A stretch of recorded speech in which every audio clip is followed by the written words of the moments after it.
Boa noite a todos. É com muita alegria que a gente traz o tema a ser discutido hoje, até porque, com certeza, é algo que mexe muito conosco, que é acerca da mágoa. Quem de nós algum dia não ficou magoado com alguém? Ou, se não formos muito pessimistas, quem todo dia não tem uma mágoa para se queixar? E a ideia hoje é começar a reflexão lembrando aquilo que nós repetimos sempre quando nós falamos do Pai Nosso, porque a gente acabou de falar na prece aqui: perdoai as nossas dívidas, assim como nós perdoamos a quem nos tem ofendido. E apesar da gente repetir muito isso, é difícil perdoar. E é difícil não carregar a mágoa. A gente acaba carregando muita mágoa. E o que nós fazemos com esse sentimento é que vai determinar um pouco da nossa vida futura e também da nossa vida presente. Porque quando nós estamos magoados com alguém, a gente acaba pensando muito naquilo, remoendo, e isso acaba fazendo mal para nós mesmos. E a gente lembra uma palavra de Jesus, quando ele foi indagado por Pedro, perguntando da seguinte forma: Senhor, até quantas vezes meu irmão pecará contra mim, que eu lhe perdoe? E Jesus, na sua sábia, na sua sabedoria, nas suas sábias respostas, Pedro, até 7 vezes? Respondeu-lhe Jesus: não te digo que até 7 vezes, mas até 70 vezes 7. Então, o que Jesus quis dizer a Pedro e quer dizer a nós?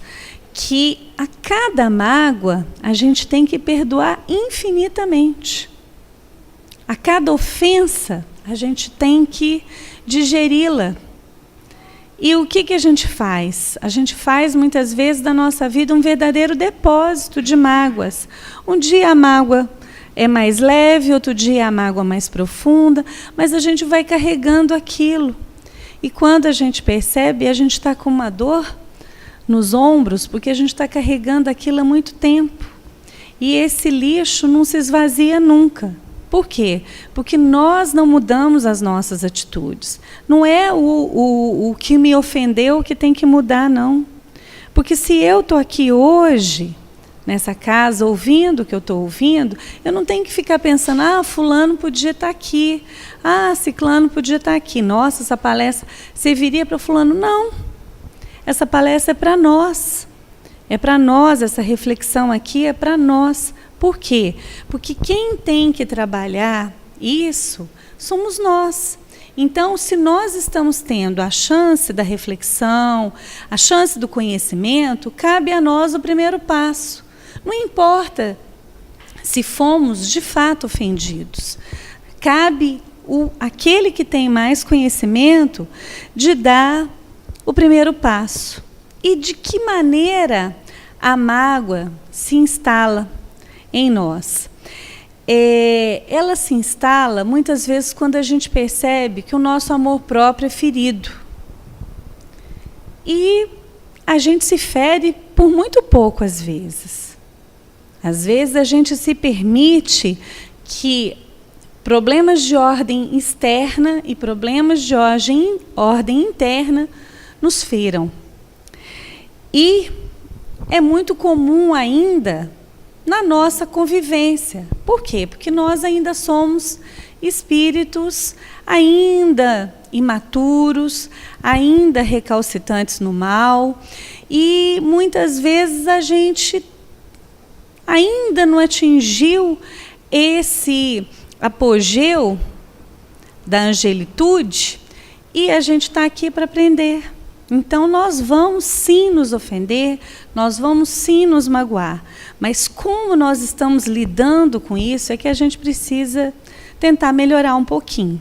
Afinal de contas, atrapalha a nossa evolução, atrapalha a lei de progresso. E se nós estamos tendo, nessa repetência dessa escola terrena, a oportunidade de fazer diferente, nós temos que fazer diferente.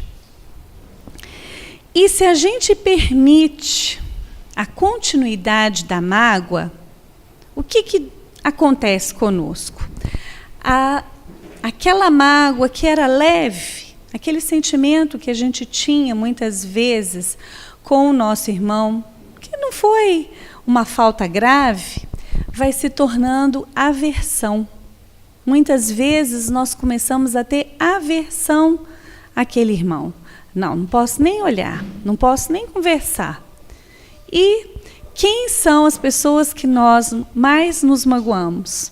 Aqueles que convivem conosco debaixo do mesmo teto. Como é que a gente faz para conviver quando a gente tem aversão? Difícil, né? Fica muito complicado. E essa aversão, se ela continuar sendo alimentada, ela vira ódio. Como é que a gente convive com alguém que a gente odeia? Como é que a gente senta na mesma mesa? Como é que fica? Muito complicado também. Se alguém está passando por uma situação assim, sabe do que eu estou falando. Sabe o tanto que é difícil, o tanto que é pesaroso, o tanto que é doloroso, o tanto que acaba contaminando o ambiente. Porque quando a mágoa, a ofensa atinge tais proporções, ela não atinge só o ofensor e o ofendido, mas sim todos aqueles ao derredor. E se a gente está falando de uma convivência familiar, reflete nos filhos, reflete nos parentes mais próximos. Muitas vezes a gente já viu circunstâncias em que se tem um almoço de família, mas se fulano for, eu não vou, porque eu já estou com aversão, eu já estou com ódio. E aí fica aquela situação, principalmente para quem está convidando para o almoço festivo, para uma festa. Se convida um, não pode convidar o outro. Então, reflete em todo o ambiente familiar, o ambiente de trabalho, o ambiente de lazer. E aí vai gerando uma coisa chamada toxina. A energia ao redor fica com muita carga tóxica. Por quê? Porque a nossa emanação fluídica de pensamento, de sentimento, acaba atingindo todos ao nosso derredor. E o que mais acontece? Nós desequilibramos o nosso organismo e o nosso psiquismo. Por quê? Porque a gente começa, às vezes, a apresentar síndrome do pânico, apresentar choro sem explicação. Às vezes a gente começa a escutar vozes, porque a gente não fica muito orientado, Então, o nosso psiquismo, a gente não sabe se de fato a pessoa falou aquilo, a gente acaba confundindo, a gente está tão armado que qualquer olhar, que qualquer coisa que o outro faz já toma uma proporção que sai da realidade. E a gente nem sabe o que é verdadeiro ou não. A gente começa a confundir as posturas das pessoas em relação a nós. Então, o ambiente fica muito difícil de lidar. Não só para os dois, mas para todo mundo. E transforma, muitas vezes, em enfermidades de largo tempo e de consequências imprevisíveis. Por quê? Porque se a gente tem, por exemplo, uma síndrome do pânico, a gente não sai mais de casa, a gente não conversa mais com aquele que nós julgamos ser o nosso ofensor. E aí a gente vai se retraindo socialmente, a gente vai tendo dificuldade de ter os enfrentamentos, porque a vida, a todo instante, tem feito convite para nós em relação às nossas dificuldades, não é mesmo? E se a gente não se fortalece numa dificuldade, quando a outra vier, ao invés da gente estar com mais coragem, com mais tranquilidade, com mais paciência, com mais indulgência, o que a gente faz? A gente vai estar mais retraído, mais medroso, porque a gente já não deu conta daquele enfrentamento e assim sucessivamente. Ou seja, ao invés de nós evoluirmos nessa trajetória, nós vamos nos retraindo. Então, aquilo que antes era uma simples aversão, toma uma proporção de tal forma que o maior prejudicado sou eu. Porque quem adoece é aquele que está alimentando esse ódio. Porque às vezes o outro nem sequer sabe que ofendeu de tamanha proporção assim. Às vezes não estava num dia bom, às vezes era invigilante, foi invigilante com as palavras e acabou ofendendo. Sabe aquela coisa de ofender sem querer? Isso existe. Às vezes fala com a melhor das boas intenções, mas me pega numa fragilidade e a gente não pode esquecer da influência dos nossos inimigos espirituais que acabam potencializando esse sentimento dentro da gente e aquilo que para o outro, nem, eu não sei por que eu ofendi fulano, eu não sei o que eu fiz, porque às vezes eu falei de uma forma ou num tom de voz que foi mal interpretado. E às vezes nós não temos nem sequer a oportunidade de saber, a gente só sabe que o outro está ofendido conosco. Percebe que às vezes nós é que damos um tom, é o que eu falei no princípio. O que nós fazemos com essa dor depende de nós. E o que nós fazemos vai definir o nosso futuro. Porque o outro está seguindo a vida dele. Quem está paralisado na dor sou eu. Percebe? E é ainda a mágoa um outro fator dissolvente no comportamento humano, pelos desastres íntimos que a mágoa ocasiona.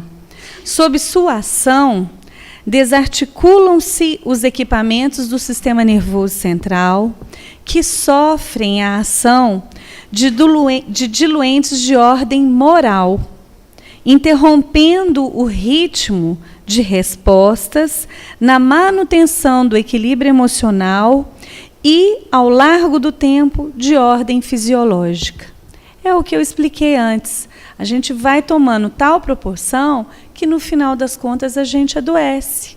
A gente adoece psiquicamente e fisiologicamente. Não sei se vocês sabem, mas angústia causa dor. Dor mesmo, dor torácica.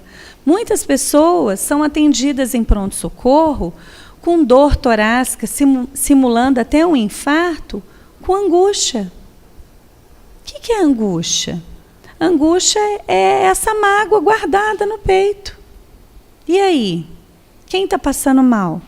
Quem que está adoecendo com esse sentimento? Sou eu.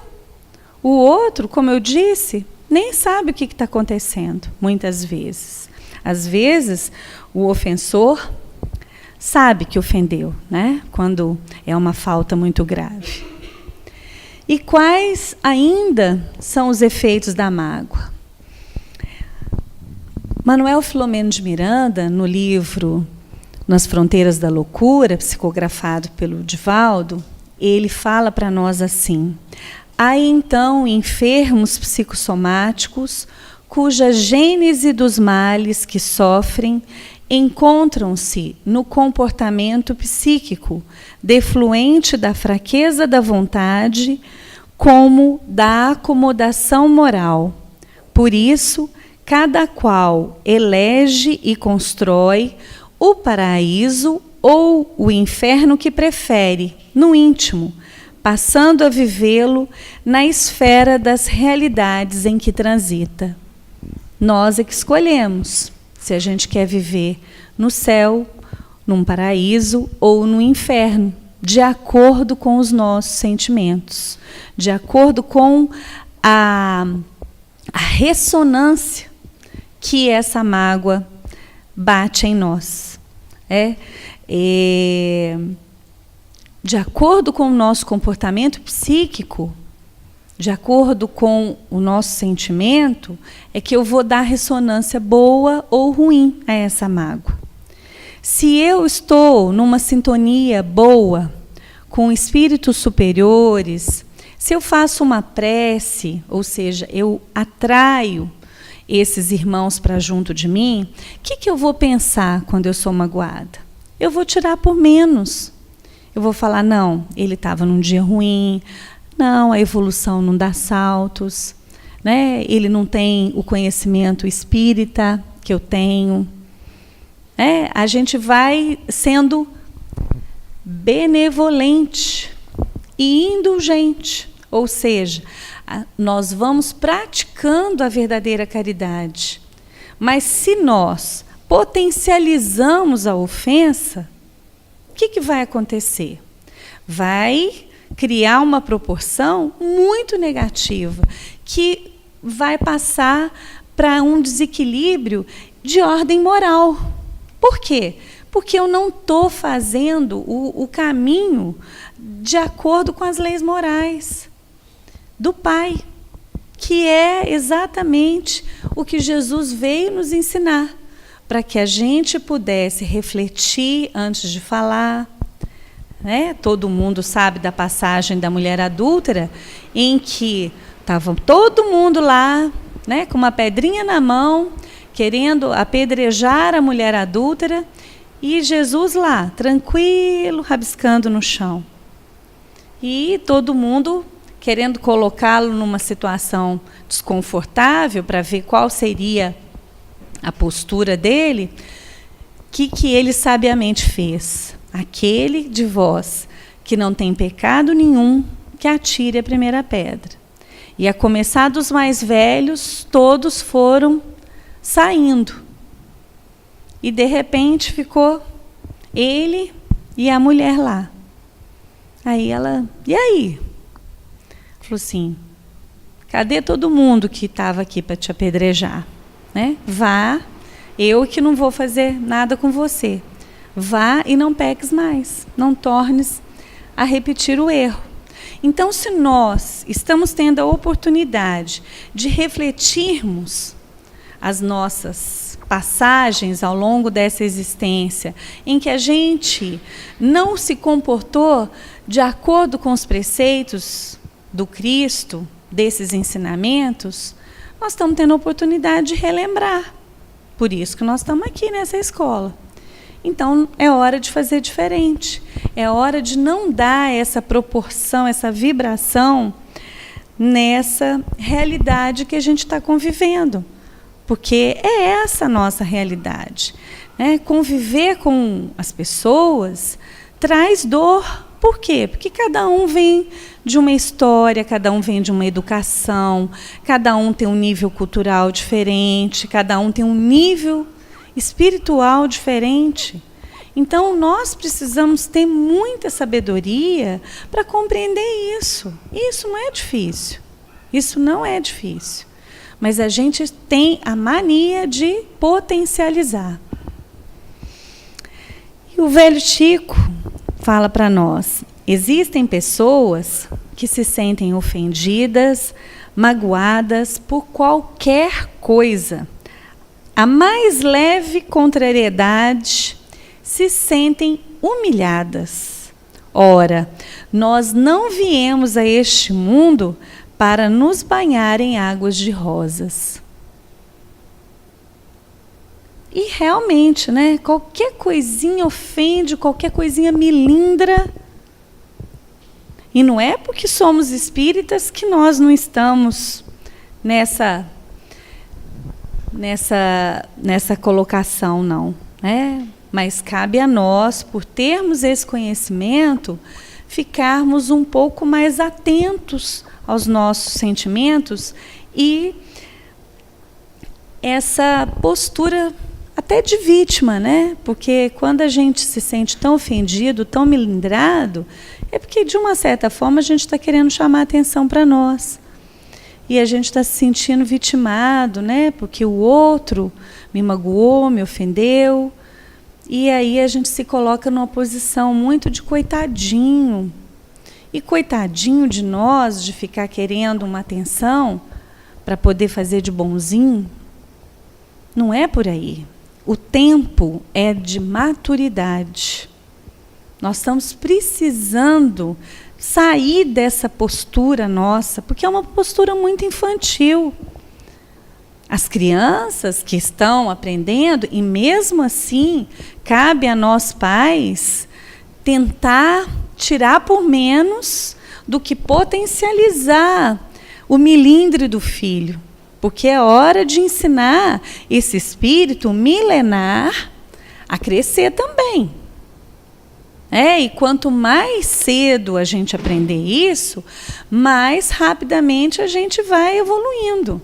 Então, nós não podemos mais passar a mão na nossa própria cabeça e nem daqueles que estão ao nosso derredor. É hora da gente falar, não, pode chorar, pode tá, mas agora vamos racionalizar a situação, vamos pensar, vamos ver o que de fato aconteceu, porque a gente sempre tira por menos as nossas ações e potencializa do outro, para ficar nessa condição de ofendido, de coitado, para que todo mundo tenha peninha, para a gente arrebanhar um tanto de gente solidária a nós, porque a gente também não quer sofrer sozinho. A gente quer que o outro seja nosso parceiro na dor e que fique ali lamentando, chorando, né? E aquele que fala, olha, o problema é grave, a situação é séria, vamos lá, vamos ver o que dá para fazer. Esse muitas vezes é mal interpretado, mas é esse que está aqui puxando você para a realidade. Cai na realidade, faz o que tem que ser feito, né? E aí a gente precisa aprender uma outra coisinha, agradecer todas as dificuldades que a gente enfrenta, porque se não fosse por elas, nós não sairíamos do lugar.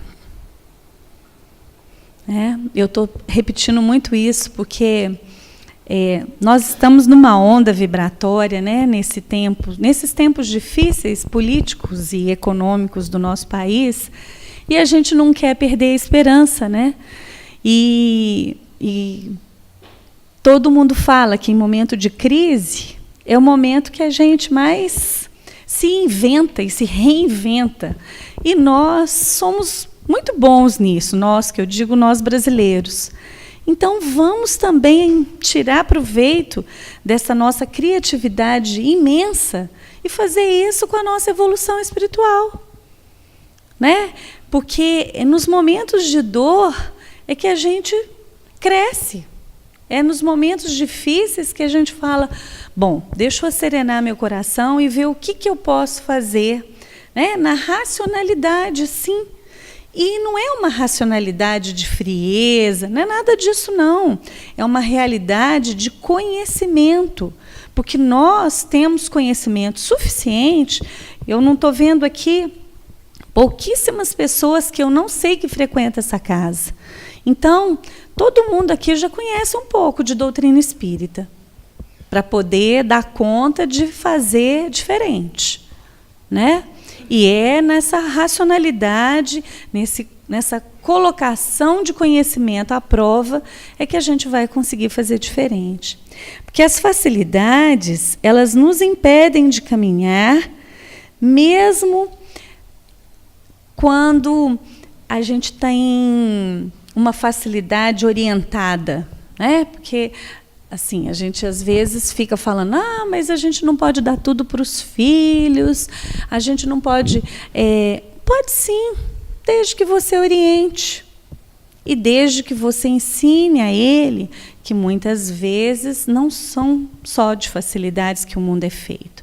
Às vezes as dificuldades, as mágoas acontecem e a gente pode sair vencedor lá na frente. Ou seja, as críticas ajudam muito. Então, se alguém nos criticar, peraí, ele tem razão? Talvez um pouco. Talvez a forma de criticar foi muito pesada, mas que tem um fundo de verdade, tem. Às vezes ele não teve jeito de falar, mas se eu conseguir pegar uma crítica e tirar o melhor proveito dela, eu cresço, eu dou conta. E aí, a gente fica triste quando alguém nos ofende, mas com certeza a gente ficaria mais triste se nós fôssemos o ofensor. Magoar alguém é terrível, é muito duro. Então, é melhor a gente cuidar da nossa tristeza e amadurecer esse sentimento e seguir adiante, do que ser motivo de tristeza de outrem. É muito mais fácil a gente tomar um remédio para aliviar uma dor de cabeça do que compreender a mensagem que muitas vezes o nosso corpo sinaliza. E muitas vezes o nosso corpo sinaliza quando a gente está nessa vibração muito baixa, de vítima mesmo.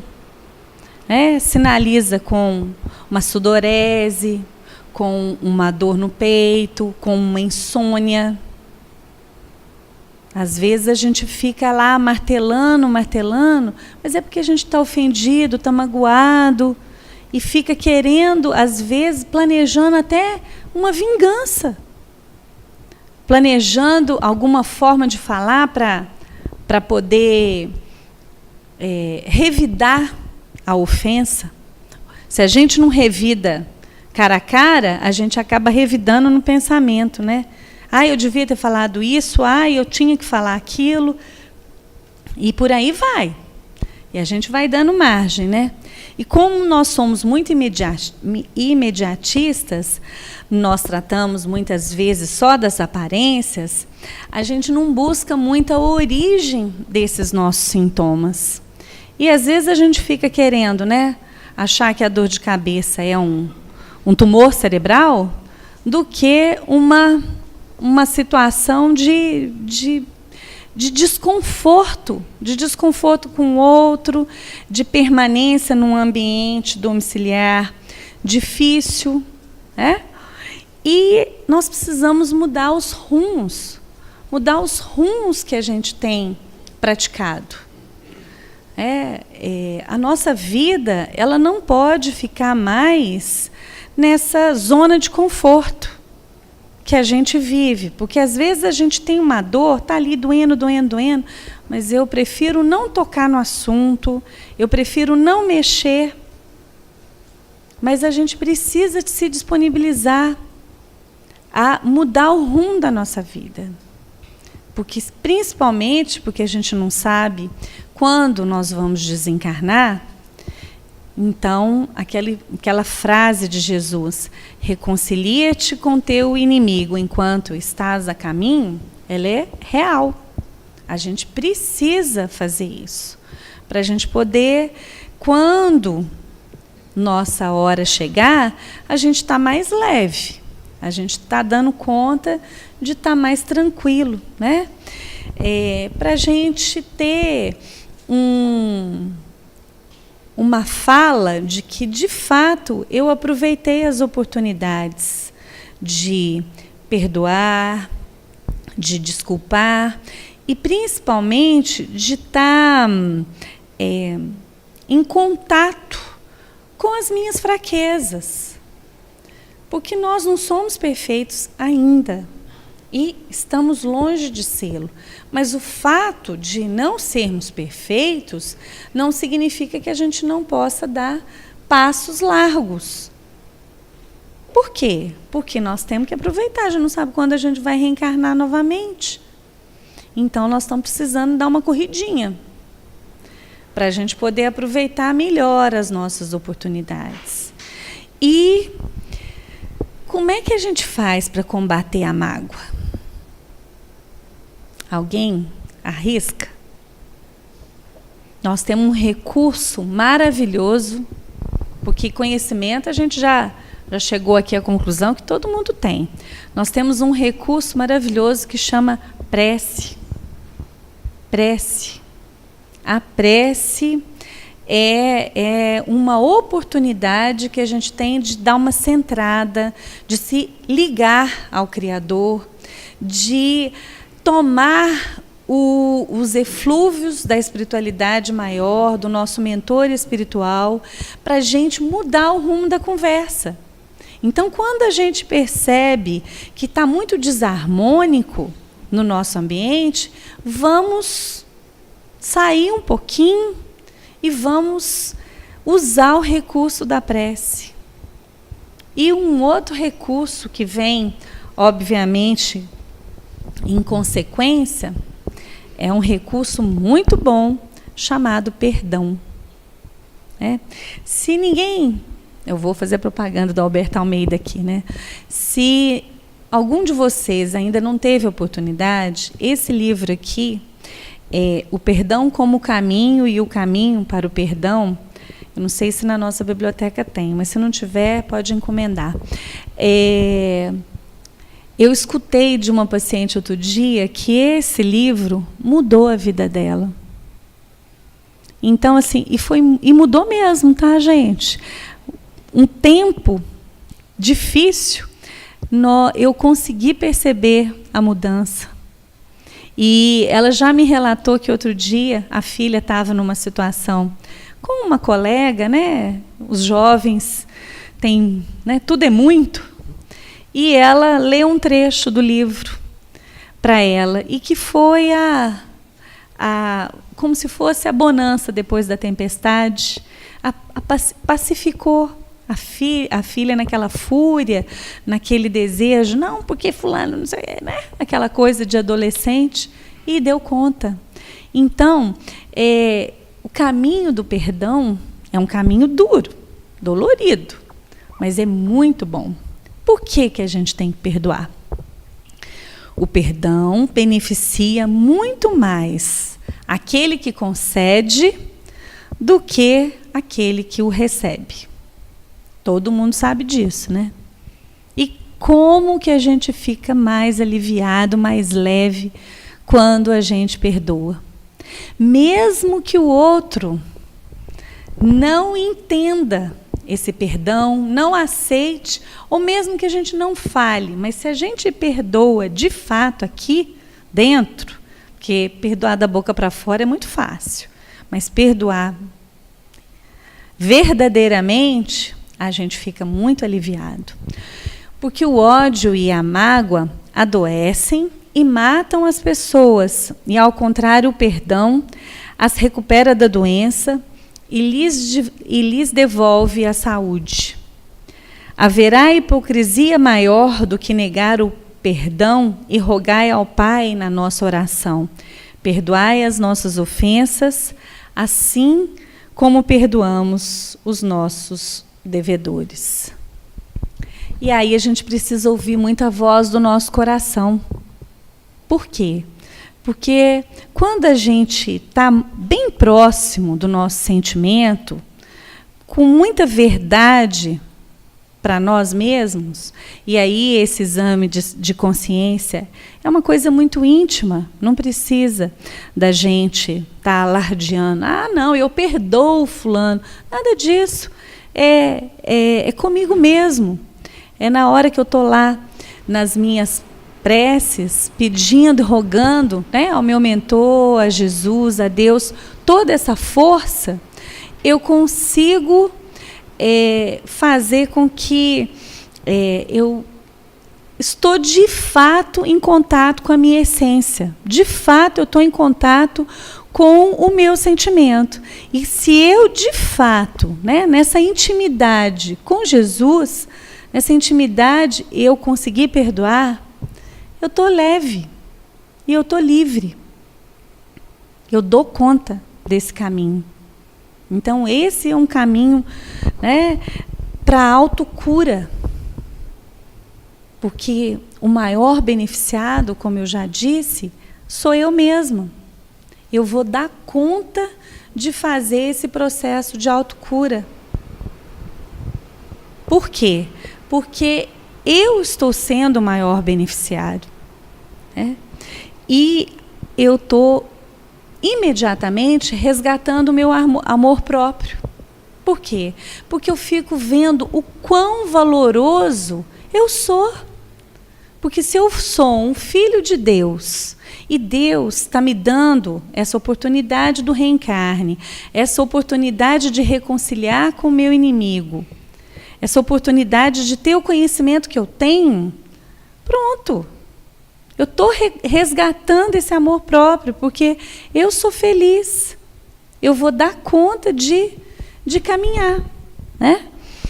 E Jesus sempre fala para nós, né? Vinde a mim, todos vós que estáis cansados e sobrecarregados, que eu vos aliviarei.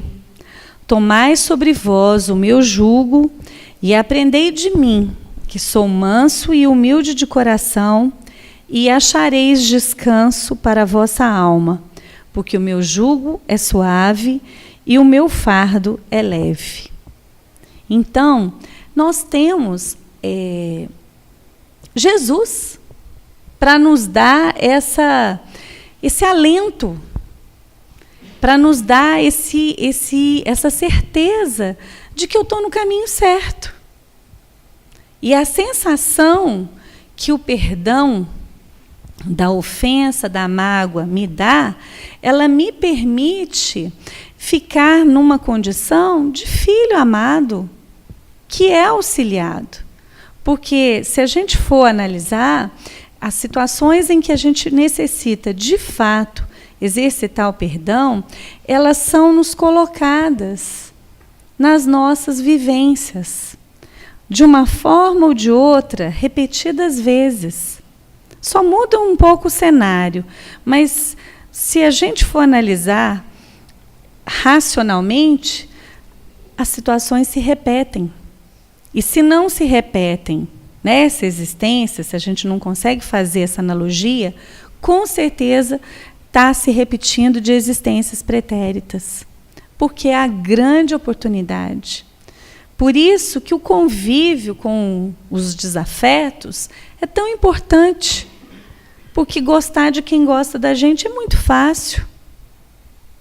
Amar quem a gente já tem uma sintonia, ou que muitas vezes faz tudo e mais um pouco para nos agradar, também é fácil.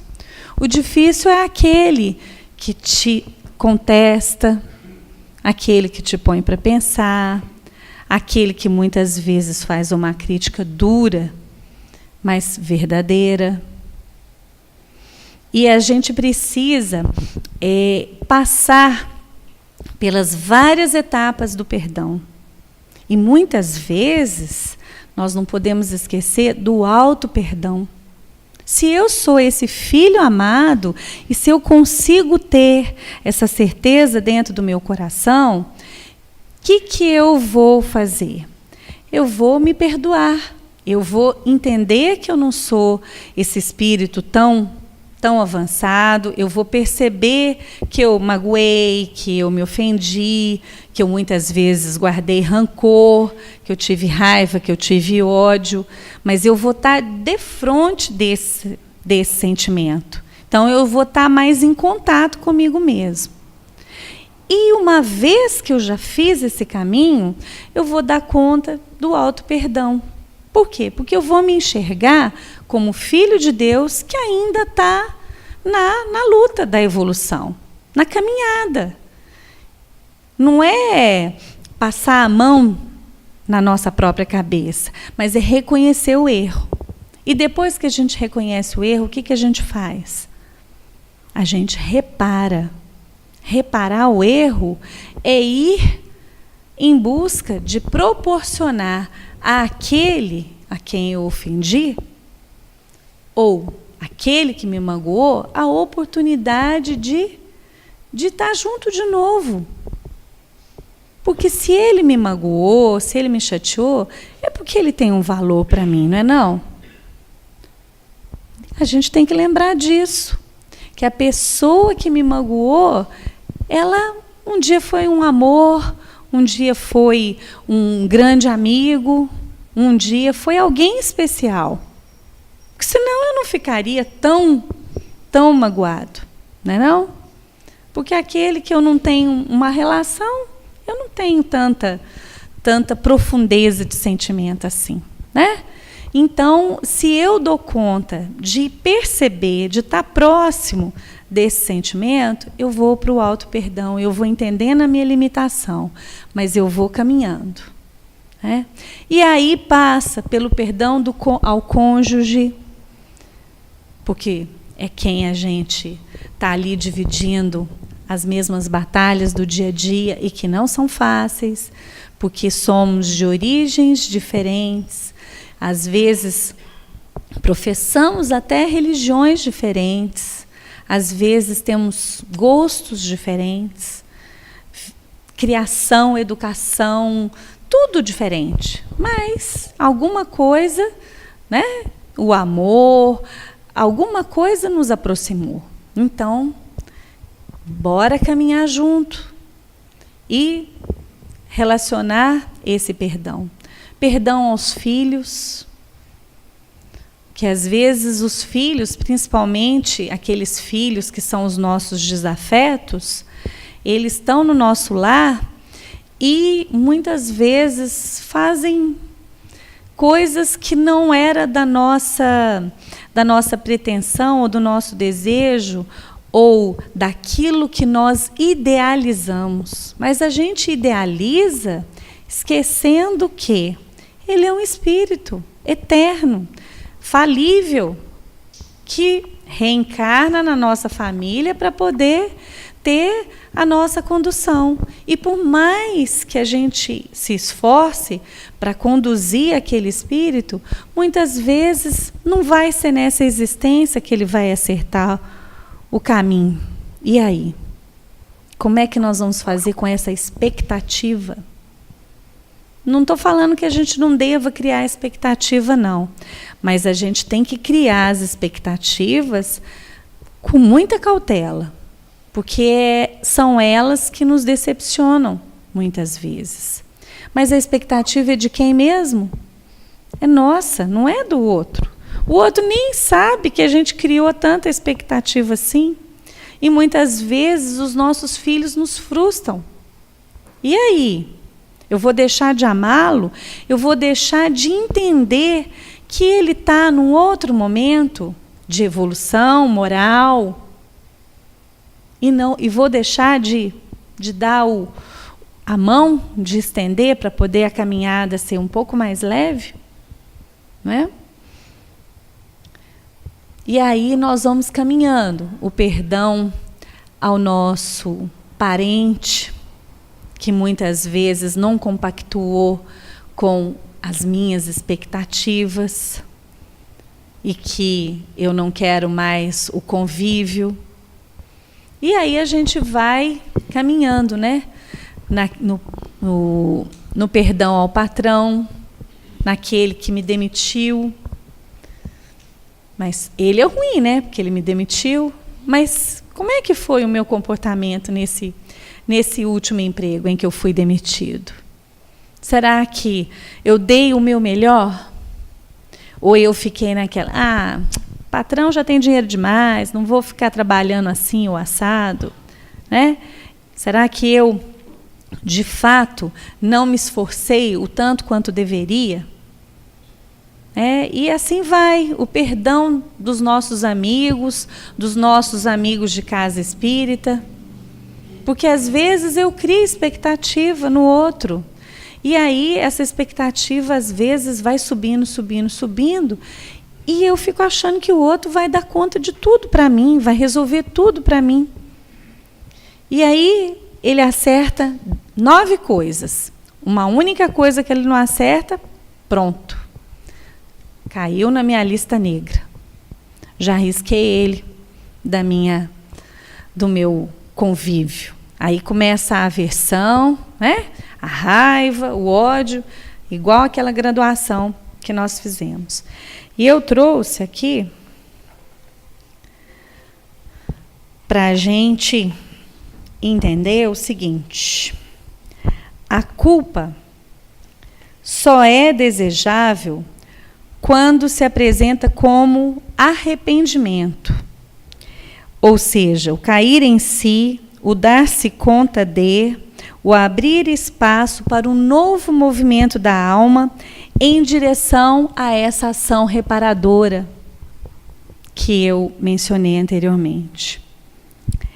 Reconcilia-te depressa com o teu adversário, enquanto estás a caminho, para que o adversário não te entregue ao juiz, o juiz não te entregue ao oficial e seja lançado na prisão.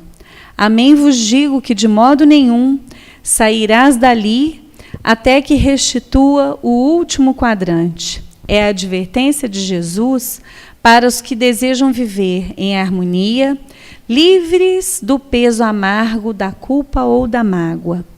A sentença é de uma clareza meridiana. Divide-se em dois movimentos. O reconcilia-te, né?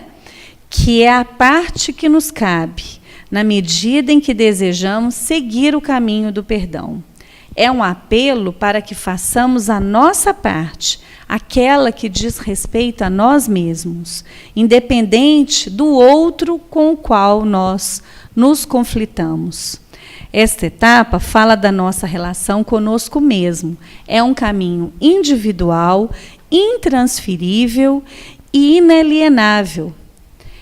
É percorrido a despeito do nosso adversário tomar ciência ou não, concordar ou não, estar perto ou distante. Tudo depende de nós. Portanto, é tratar esse remorso, essa mágoa, esse rancor que pesadamente carregamos. O segundo movimento é o reconcilia-te com o teu adversário. Aqui entra em cena o outro pelo qual nós sentimos lesados ou a quem nós lesamos. O adversário pode ser qualquer um desses que eu mencionei, né? O cônjuge, o pai, a mãe, o filho, o sócio, o vizinho. Mas pode ser algo. Pode ser o nosso corpo, pode ser o país, pode ser a nossa profissão, pode ser a doutrina. Nesse momento, então, entra em jogo o adversário, ou seja, um contato com o outro. Requer, por isso, uma ação de busca do outro, a fim de se estabelecer a segunda etapa da reconciliação. E aí, nós precisamos de uma interação com aquele que ocupa a posição de adversário. Se houver disponibilidade de ambos para uma aliança, um acordo, então se fará uma jornada para o perdão, até que se conclua o desatamento dos nós do sofrimento com a dissolução das mágoas e o restabelecimento da harmonia e da paz. E nós estamos precisando de paz, né? Nós estamos precisando querer, de fato, paz. Então, que nós possamos fazer o nosso movimento, esses dois movimentos, o nosso e o nosso movimento com o outro, para que a gente possa ter mais paz, muito mais paz. Que o Senhor, na sua infinita misericórdia, na sua infinita bondade, que tantas oportunidades nos dá, possa nos abençoar nessa noite, abençoar os nossos familiares, os nossos governantes, os governantes desses países que estão aí nessa loucura, cada um querendo jogar mais míssil do que o outro, para que a gente possa, de fato, ter a paz desejada e que ela comece dentro de nós. Que assim seja.